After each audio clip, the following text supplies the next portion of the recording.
It's Halloween, the spookiest time of the year. Last year I didn't really do that much, so like what I did with my house, I'm gonna do as much as I can with spooky videos for the Halloween season. Today, I felt like making a short, but scary wave challenge. And since there's not really that many scary songs, I'm just gonna go with the Super Hate Me World song. Gonna be using this part of the song, by the way, because I think that probably works the best with the spooky theme I'm going for. Hey guys, be sure to check out my Twitch on this date, because I'll be streaming my next hardest on that day, and probably for the rest of October. So, let's make it a slow speed, of course, be the wave. And I want to start a bit in the air, probably like roughly here, I guess. So let's begin with the actual gameplay. I want to start kind of like this, where you're a big wave for like a second, but you turn into mini wave. Kind of like how it is structured in Super Hate Me World. Like this. So I guess I can have a gap with some slopes that'll go like this. Maybe have it be down here though, so it'll be extra intimidating. And then what I can have is a big portal right here. It's kind of small, so you have to like go a bit high up into it like this. And then sure, I can have like a small spike followed by a few wave slopes like this. And you can't hold through all of this because there's gonna be a saw blade right here. And you know, we can't have a challenge level without a club step monster. And it sings to the song. Listen to this. Yeah. Let's put another mini portal right here. And for this, I want to do like a really tight gap. But I'm not going to do something like this. I'm going to open it a bit up. However, I'll put some spikes on the structures like this. Yeah, that's a hard timing.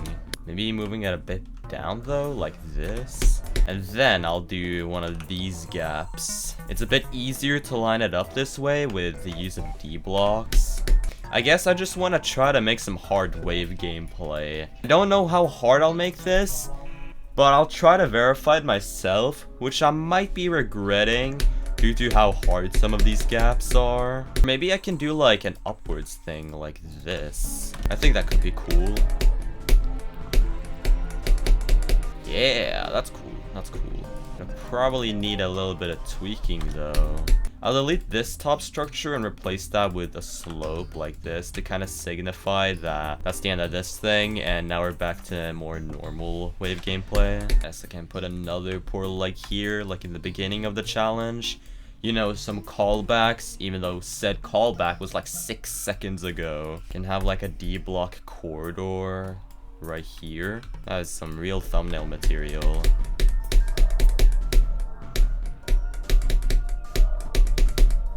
Maybe I can have like a saw blade timing, you know, thread the needle type thing. And here I guess I can do a bit more double clicks to make it be a bit faster, you know. Make it be a bit faster even though it's not really that much faster. For here, I just want to do some like tight spammy gameplay. Yes, but not quite there.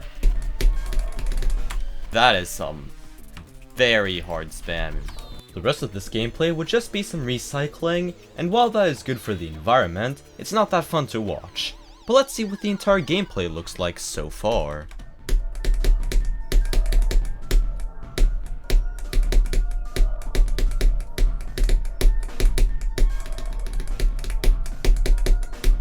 Yeah, I think that's cool. And let's begin with the decoration now. So for the background, I want to use, of course, the graveyard background, because that could probably be used for something cool. If I make this be a very dark, desaturated, like reddish color, say something like this. Yeah, I think that's cool. And then for the object color, I'll go with like a red that's a bit desaturated and a bit orangish, like this. And of course, color 1 will copy the background. So we got some colors right here. And for the block design, I think I'll do a bit simpler stuff than what I usually do, but still have like the woeful essence with like my normal details, like the black inner outlines, which you can never go wrong with. And then for the inside of this, I'll use some backing blocks as normal. Put these on B3, however, because on layer 4, I want to use some bricks. And how would it look if these were blending? I guess maybe some glow could help with it. Yeah. And then I want to do some less illuminating glow on like the corners right here. So it'll be a bit less saturated. And this will be a bit more hue to the left. And I'll also put some glow on the right, which will be hue to a more orangish color. I want to use some metallic blocks, of course. Probably put them on B1 like this. And for even more details, I gotta do a bit darker stuff. And I don't feel like I'll do fully Halloween stuff just yet. Maybe on the same layer as these metallic blocks, I'll use like these detailed blocks. Not too sure what to call those, but ooh, I think that's cool. Gives a bit more castling look to it as well, which I think looks nice. And speaking of a castling look, I want to give a bit more detail to these edges right here. Surprisingly enough, this is my first building video in over 6 months where there were no 3D outlines for the decoration. But honestly, that isn't such a big deal for this level, kinda like the variation. Still doesn't mean I'm not going to continue using 3D outlines for the rest of my levels. I don't want to do this design for everything, I also want to come up with a more different design for these bigger blocks. So, of course, I'll also give them their own outlines, you know. And as I always do, I'll give the inside a secondary pair of outlines. And I feel like for this first base, I'll have a bit less saturation with it. Let's say just 0.6 saturation for the entirety of it. Most of the details of the secondary design certainly wasn't anything new, so I'll be going over this design way quicker than the previous one. And then on layer 4, the same with these blocks. I'll use these types of objects for the outer base, and the metallic looking objects for this inner base.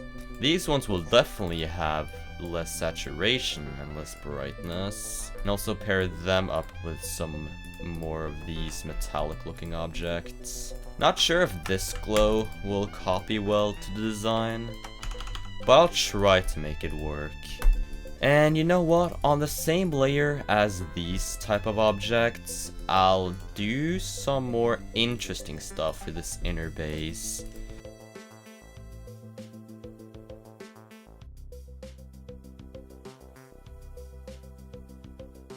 And I think that's pretty cool. And some more detail that I want to use here is some of these animated objects.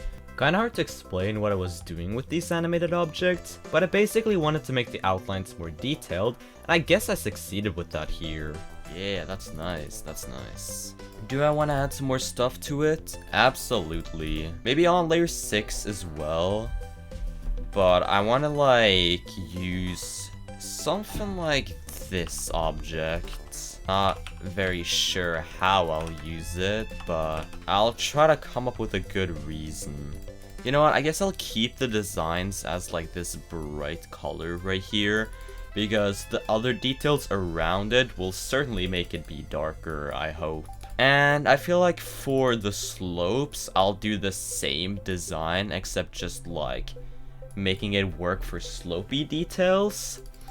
So I guess what I'll do now is just take these two different designs and copy them to the rest of the part. So let's do, of course, the time lapse, and let's see how it will look when I'm done with all of it. And while I'm filling in the block design, I'll humbly ask you to please subscribe. I spend a lot of time on these videos, so any support would be highly appreciated. I also have memberships, so smash that join button for tons of cool perks, and also follow my other socials as well. But let's get back to me making a spooky wave challenge. Alright, that's all of the block design, which is pretty cool. I am liking this pretty much. I think this looks very cool. There are a lot of empty gaps here, but I'll fix them after I add some of the other details, because you're probably not going to be able to see all of this in the finished product of the level. But to cut to the chase, let's add more deco. And what I want to do now is add a sort of vignette.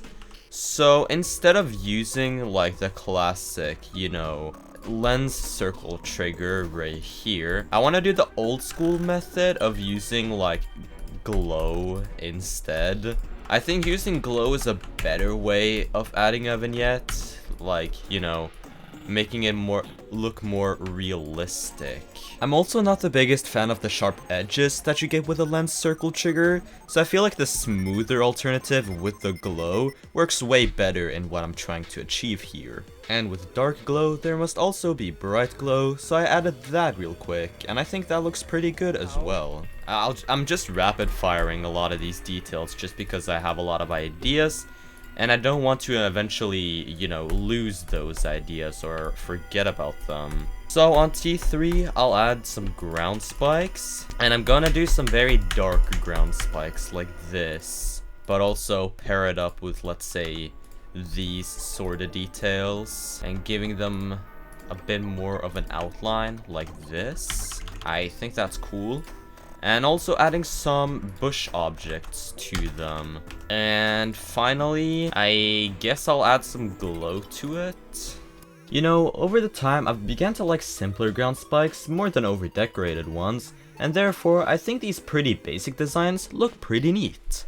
Now, sure, why not? Let's move on to a background as well. For the background of this, I'll use some more bush objects. Gonna be using this one, making it be black, and just like adding some different variations of this throughout the part. I'll give them the movement groups to just see how well they look. Hopefully they will look good. Okay, they do look good, but the problem is that you can't see them well enough. So I guess I gotta do this. Yeah. I'll add some more stuff though. I then added some brighter pillars to the background. I'm not too sure why I added them, but whatever. They look decent, so I'm keeping them. What I'll do now to, you know, match the spooky vibe of all of this is I'm gonna add some more art here. I'm actually gonna do some art deco for once. And, you know, since this is the Halloween season, I gotta add some spooky Halloween stuff into this. So let's try to add like a jack-o'-lantern first of all. Gonna be a bit difficult to do that. I'll try my best. Say, make this be like an orange color, like this. Squish it a bit together. And I'll also add the face, but doing like this. Also warp it a bit down.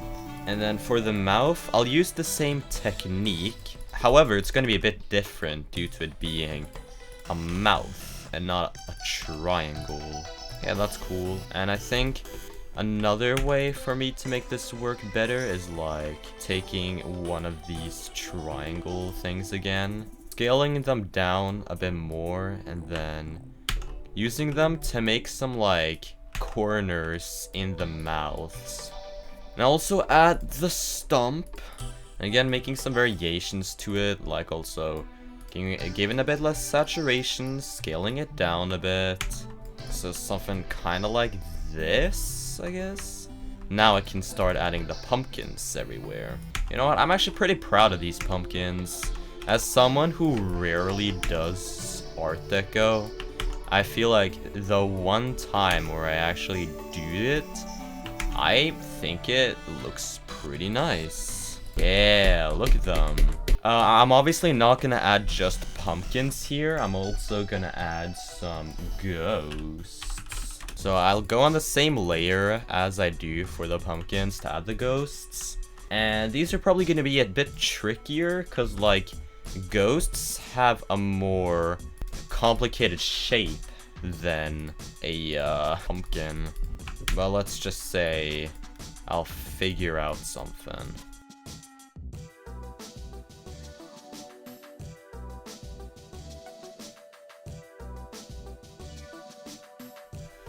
Okay, I think this is probably going to be the rough shape of the guy, and as you can probably tell, his legs are pretty beefy, but whatever. I'm not against a more muscular ghost. Yeah, that's all I can say. I'm using all of my damn focus to just concentrate on making this damn ghost. Luckily, ghosts are way simpler creatures than pumpkins. I feel like all I gotta do is just add these circles like this. And, sure, let's also add some glow to the guy. You know, make the guy shiny. Like this. I made the ghosts fly slightly up and also slightly down to give them a sort of animation and make them look more alive. And that definitely looks better than them just levitating in place.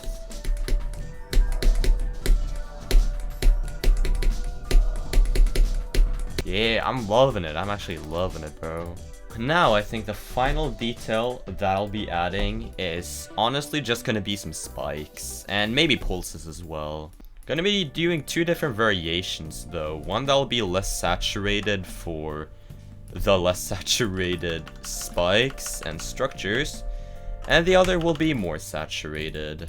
Both of them, however, will have their own black inner outlines, and both of them will also have some glow.